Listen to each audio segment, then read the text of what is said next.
ইসলাম ধর্ম প্রচারের আগে নবী রাহমাতুল্লিল আলামিন মক্কার গলি দিয়ে যাচ্ছেন।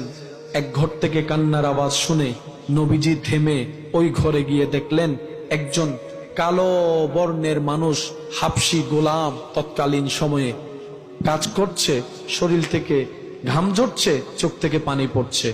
নবী গিয়ে বললেন, ভাই আপনার এই অবস্থা কেন?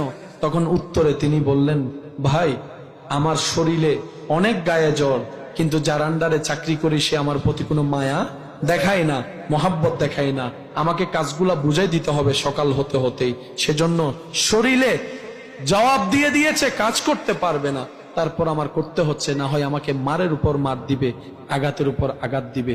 যে নবীকে আল্লাহ মেরাজের দুলা বানিয়েছেন, সুবহানাল্লাহ, যে নবীকে আল্লাহ সমস্ত নবীদের ইমাম, মাতার তাজ বানিয়ে দিয়েছেন, সুবহানাল্লাহ, যার প্রশংসায় রব্বুল আলামিন নিজেই কোরআনের আয়াত নাজিল করেছেন, সেই নবী ওই গোলামকে বলছে, যাকে সমাজে 2 পয়সার দাম দেয় না, ওনাকে বলছেন, ভাই আপনার শরীর তো অনেক অসুস্থ, আপনি একটু আরাম করেন, আপনার কাজটা আমি করে দিচ্ছি, আপনার কাজটা আমি করে দিচ্ছি। এবার সেই হাবশী গোলামটা বলে যে আপনি আমার কাজটা করে দিবেন, এটা তো বড় সৌভাগ্যের বিষয় আমার, কারণ কেউ তো কারো খবর রাখে না, আপনি তো আমার জন্য একটু দেখতেও আসছেন, চিনি না জানি না, এত উপকার করে দিচ্ছেন। তো যেহেতু শরীরে জ্বর ছিল, উনি আরাম করছে, নবী ওনার পক্ষ হয়ে সব কাজ করে দিয়েছে, সব কাজ করে দিয়েছে। এভাবে মাঝে মধ্যে গিয়ে আপনার নবী, আমার নবী, আমাদের নবী ওই অসহায় মানুষটার পাশে দাঁড়াতেন।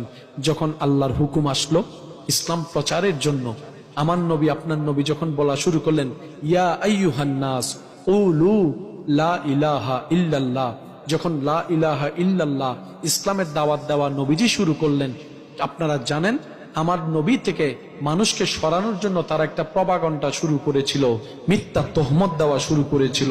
সেটা হচ্ছে নবীকে জাদুঘর বলা হতো, নবীকে জাদুঘর বলা হতো, নবীকে বিভিন্ন অপবাদ দেওয়া হতো, যেন মানুষ নবী থেকে দূরে থাকে, নবীর কথা না শুনে।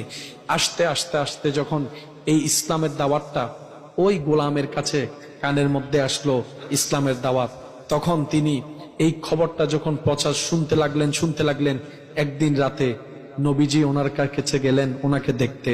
এবার সেই গোলামটা নবীজিকে বলে, ভাই আপনাকে দেখে তো খুব ভালো মানুষ মনে হচ্ছে, আমি আপনাকে একটু সাবধান করি, আমি শুনেছি মক্কায় নাকি একটা জাদুঘর বের হয়েছে, নাউজুবিল্লাহ, যে নাকি এরকম এরকম নতুন খোদার দাবি করছে, নতুন খোদার প্রচার করছে, আপনি একটু ওনার থেকে সাবধানে থাকেন, ওনাকে নাকি যে দেখে সে ইসলাম ধর্ম গ্রহণ করে, আপনি কি ওনার থেকে সাবধানে থাকেন।